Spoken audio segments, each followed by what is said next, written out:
Secunderabad parliament పరిధిలో BJP ఎన్నికల ప్రచారాన్ని ఉధృతం చేసింది. ఈ నేపథ్యంలోనే ముషిరాబాద్ లో ఆ పార్టీ డోర్ టు డోర్ ప్రచారానికి శ్రీకారం చుట్టింది. ఇంటింటి ప్రచారాన్ని ఆ పార్టీకి చెందిన రాజ్యసభ సభ్యులు డాక్టర్ లక్ష్మణ్ ప్రారంభించారు. ప్రధాని నరేంద్ర మోదీ విడుదల చేసిన సంకల్ప పత్రాన్ని ఓటర్లకు డాక్టర్ లక్ష్మణ్ వివరించారు. దేశ భవిష్యత్తు కోసం 140 కోట్ల దేశ ప్రజల ఆకాంక్ష నెరవేర్చే విధంగా బీజేపీ మేనిఫెస్టో ప్రవేశపెట్టామన్నారు.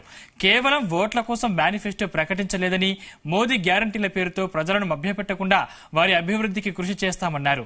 2047 వరకు ప్రపంచంలోనే దేశాభివృద్ధి చెందిన దేశంగా తీర్చిదిద్దుతామన్నారు. గత 10 సంవత్సరాల మోదీ పాలనలో భారత్ను 5వ అతిపెద్ద ఆర్థిక దేశంగా తీర్చిదిద్దారన్నారు.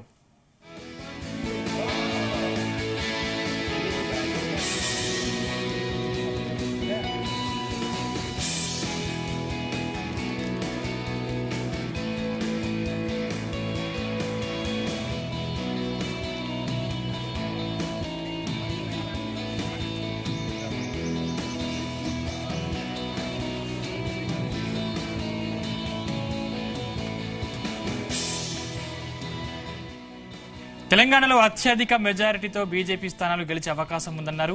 మోదీ ప్రజాకర్షణ తట్టుకోలేక రేవంత్ రెడ్డి, కేసీఆర్ ఇద్దరు కలిసి తోడు దొంగలుగా వ్యవహరిస్తున్నారని డాక్టర్ లక్ష్మణ్ ఆరోపించారు. ఒకరిపై ఒకరు విమర్శలు చేసుకుంటూ అవినీతి బయటపెట్టకుండా టీవీ సీరియల్లా కాలయాపన చేస్తున్నారని మండిపడ్డారు.